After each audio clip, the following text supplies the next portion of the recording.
So the day I was given the assignment to work on the FTR1200 engine was a pretty excited one. It's a very new segment for us, and it's clearly a new chapter in Indian's history. We really bumped the power up on this thing. Real revvy and twist the throttle, it's there right now. Some of the big things that we spent a lot of time on was packaging as much performance we could in the space that we had allowed. The powertrain team worked heavily with the other members of the group towards to get the airbox volume we needed to meet our horsepower. We incorporated the intake manifolds into the cylinder heads, and we also changed over from a single bore throttle body up to a dual bore to increase the flow and performance of the engine. We increased the port flow on the cylinder heads, as well as took out a whole bunch of weight from the cylinder heads.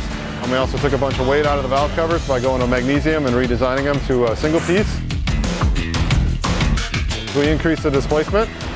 The FTR1200 is running 1203 cc's. These are some new high-performance pistons for us with higher compression ratio.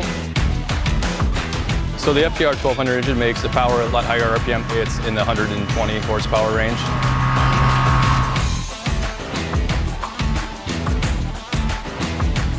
Also, the other big difference is we pulled a lot of mass and inertia out of the crankshaft to make it rev quicker and snappier and just give it a way different feel for the entire bike. With the low inertia crank and the new cal and the higher rev limit, it's very snappy. It loves lift that front tire in second gear, so it's been a blast to ride. And we're using the engine as a structural member of the entire motorcycle. So we've got a swing arm pivot through the rear of the crankcase, and then we're grabbing onto the front cylinder, so we're using that whole engine as part of the stiffening feature for the motorcycle. One of the nice things about the FTR1200 is the flat torque curve. It's very linear, so it makes the power you need, and it also comes on whenever you want it.